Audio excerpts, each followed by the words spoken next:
Picture this. A 69-year-old former governor and Baptist preacher walks into a CNN studio thinking he's about to destroy a young Democrat's faith on national television. Mike Huckabee has built his entire career on being the moral voice of conservative Christianity. For days, he's been attacking Congresswoman Jasmine Crockett, questioning whether she can even call herself a real Christian. But what happens next will leave this evangelical heavyweight completely speechless and create one of the most viral political moments in recent history. What you're about to hear is a story of how a 42-year-old civil rights lawyer from Texas used the Bible itself to deliver a theological knockout punch that sent shockwaves through American Christianity. Trust me, you won't believe how this ends. The tension in that CNN studio was electric. Conservative viewers had tuned in expecting to see their champion put another liberal Democrat in her place about faith and values. Nobody expected what was about to unfold.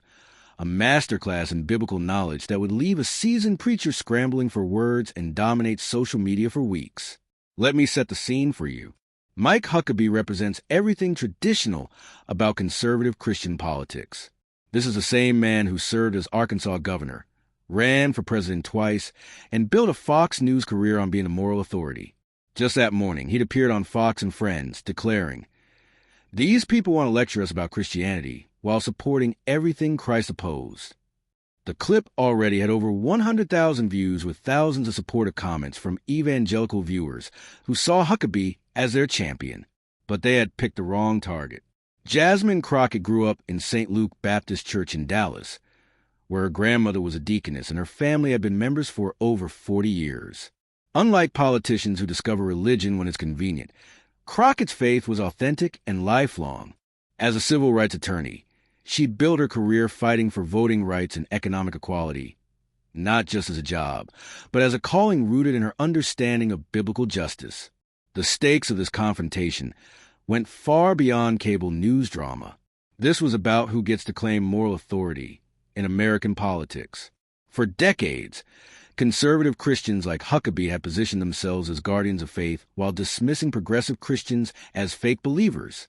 But Crockett represented something that terrified the religious right, a new generation who saw progressive politics not as departure from faith, but as its fullest expression. As Anderson Cooper opened the segment, you could feel the tension crackling. "Governor Huckabee," Cooper began, "you've been quite vocal about what you see as a lack of moral leadership among progressive Democrats. Can you explain what you mean?" Huckabee leaned forward with that familiar smile, completely in his element. This was his specialty. He'd spent years positioning himself as the moral voice of American conservatism. "Anderson, thank you for having me on," he began, his Arkansas drawl immediately recognizable. "What I've been saying is simply this. You cannot claim to care about justice while supporting policies that tear apart the fabric of what makes America great. When I look at politicians like Congresswoman Crockett, I see someone who talks a good game about helping people, but her positions show complete disconnect from biblical values." The camera caught Crockett's reaction, a slight raise of her eyebrows, but otherwise perfectly composed. She'd expected this attack and was ready. Huckabee continued, gaining momentum. She supports policies that undermine traditional family, that promote what the Bible clearly calls sin, that take money from hard-working Americans and give it to people who haven't earned it. Where in Scripture does it say we should encourage dependency instead of personal responsibility? Conservative viewers were nodding along, sharing clips with comments like, "Finally, someone speaking truth." The hashtag Huckabee spoke was trending among evangelical Twitter users. But Huckabee wasn't done. He turned toward Crockett, his tone becoming pointed and personal. "Congresswoman Crockett can talk all she wants about justice, but her voting record shows she cares more about progressive ideology than biblical teaching. She votes to fund abortion, supports redefining marriage, wants to give taxpayer money to people who broke the law to come here. These aren't Christian positions. They're political positions designed to win votes from people who've turned away from God's truth." He gestured dramatically, his voice taking on Sunday morning sermon cadence. These politicians will quote, "Love your neighbor all day long," but conveniently forget that Jesus also said, "Go and sin no more." They want all the benefits of claiming Christian faith without any accountability that comes with actually following Christ's commands. The conservative audience burst into applause. On social media, Fox News personalities were already tweeting approval. But something interesting was happening in progressive corners. Instead of defensive responses, users were posting variations of, "Wait until he hears what she has to say, and this man has no idea what's coming." Because while Huckabee delivered his rehearsed moral lecture, Crockett had been sitting quietly, occasionally taking notes. Those who knew her recognized that expression, the same look she wore in courtrooms when opposing lawyers thought they'd won, only to discover she'd been setting a trap. Huckabee concluded with what he believed was an unanswerable challenge. So my question for Congresswoman Crockett is this. If you're really a Christian, how do you justify supporting policies that directly contradict Scripture? How do you look constituents in the eye and claim you're fighting for justice when you're actually fighting against God's clear commands? He sat back with the satisfied smile of someone who just delivered a devastating blow. In his mind, he'd done what conservative Christians hoped, expose the hypocrisy of progressive Christianity. The camera panned to Crockett, and the studio fell completely silent. What viewers saw was a woman who looked completely unfazed. If anything, she appeared to be suppressing a small smile, as if she knew something everyone else was about to discover. By midnight, Jasmine Crockett was trending nationwide. The first clips hit Twitter, Facebook, Instagram, grainy but clear enough to hear Ivanka's words and Crockett's devastating response. Within minutes, a second angle surfaced, showing the room's shock reactions. Cable news interrupted scheduled programming. MSNBC called it one of the most striking exchanges between a sitting member of Congress and a Trump family member in recent memory. CNN broke down body language and tone like a slow-motion sports replay. Even Fox News had to cover it, though they framed it as a politically motivated attack. But the real explosion happened on social media. TikTok creators added dramatic music, turning the moment into mini political epics. Twitter saw Crockett gain 50,000 followers in hours. Screenshots of her quotes racked up hundreds of thousands of likes. The impact was immediate and profound. Interview requests flooded in from the Washington Post, The Atlantic, and late-night talk shows. Her staff huddled in her D.C. townhouse, strategizing how to handle the media storm. "We stick to the facts," her communications director advised. "Let the clip speak for itself." Meanwhile, Ivanka's team scrambled in crisis mode. Conference calls stretched into early morning hours, advisors debating whether to issue a denial, claim the remark was taken out of context, or stay silent. By dawn, every major outlet was running the story. Morning shows looped the footage. International outlets picked it up. The BBC ran it as U.S. Congresswoman responds to racist remark with viral speech. But here's what made Crockett's response so powerful. It wasn't just the words, it was how she delivered them. No tremor in her voice, no flash of visible anger. She stayed composed, deliberate, conversational. That control was its own statement. When she appeared on Good Morning America the next morning, millions tuned in specifically to hear her speak. "I'm not here to relive a single comment," she began. "I'm here to talk about what that comment represents and why it still happens in 2025. She didn't take personal shots at Ivanka. Instead, she talked about the long history of Black Americans being told they didn't belong. She reminded viewers of her family's sacrifices, military service, community leadership, public safety work that helped build the country.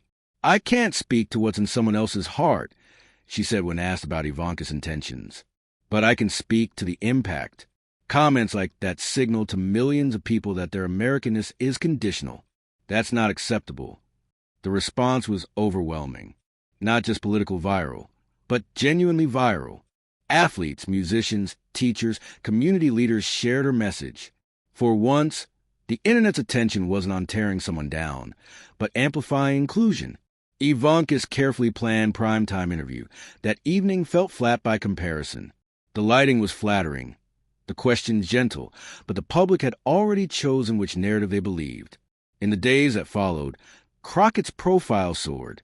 Keynote invitations, commencement addresses, Sunday political panels that had previously been dominated by more established figures. Campaign donations spiked nationwide, but the most meaningful responses came from ordinary people. Handwritten letters, drawings from students, voicemails thanking her for showing what strength looks like. When asked later how she kept her composure, Crockett said, "It wasn't about me. If I'd made it about me, I would have just been angry. But I was thinking about every person who's been in that position before. I wanted them to see that you can answer without lowering yourself." A month later, closing out her Boston keynote, Crockett left the audience with this challenge. If you're in a room when someone draws a line meant to exclude, you have two choices. You can step back and let it stand, or you can stand on it and make it your platform. I know which one I'll choose every single time. The applause wasn't just polite. It was sustained, deep, filled with the kind of energy that meant people were leaving ready to carry the message forward. Here's what this story teaches us about power, respect, and standing your ground. Strength isn't just about volume. It's about control. Dignity under pressure can speak louder than outrage. Sometimes the best way to counter an insult is to turn it into a mirror, one that reflects the truth, so clearly no one can look away. If you've ever been told you don't belong somewhere, remember, your response can rewrite the moment. Your words can travel further than their insult ever will. And your dignity, once shown, can't be taken back. That's the real lesson from that night at the Mayflower Hotel. In 30 seconds, Jasmine Crockett showed the entire country what grace under fire looks like. She turned a moment of prejudice into a platform for justice. And she proved that sometimes the most powerful response isn't the loudest one. It's the one that leaves everyone else speechless. Reformed treatment of prisoners makes me a bad Christian. What does that make someone who opposes all of those things? The question hung in the air like smoke after an explosion. Huckabee's mouth opened and closed several times, but no words came out. The man who'd spent decades confidently explaining biblical morality couldn't formulate a response to having his moral authority challenged with Scripture itself. Cooper tried to give him a chance. "Governor, how do you respond to Congresswoman Crockett's interpretation?" When Huckabee finally spoke, his voice was weak and defensive, completely different from the confident authority he projected minutes earlier. "Well, of course we should care for the poor and sick, but that doesn't mean... the Bible also talks about personal responsibility. And where..." Crockett interrupted. "Where in Matthew 25 does Jesus mention personal responsibility? Where does he say, 'I was hungry, but first I checked to make sure you deserve food'? Where does he say, 'I was a stranger, but first I made sure you came here legally'?" Huckabee was visibly floundering, his face red with embarrassment and anger. "You're taking those verses out of context. The Bible has to be read as a whole." "I agree completely," Crockett said with a slight smile. "So, let's talk about the whole Bible. Isaiah 58. Is not this the kind of fasting I have chosen? To loose the chains of injustice and untie the cords of the yoke, to set the oppressed free and break every yoke? Is it not to share your food with the hungry and provide the poor wanderer with shelter?" That sounds like the progressive agenda to me.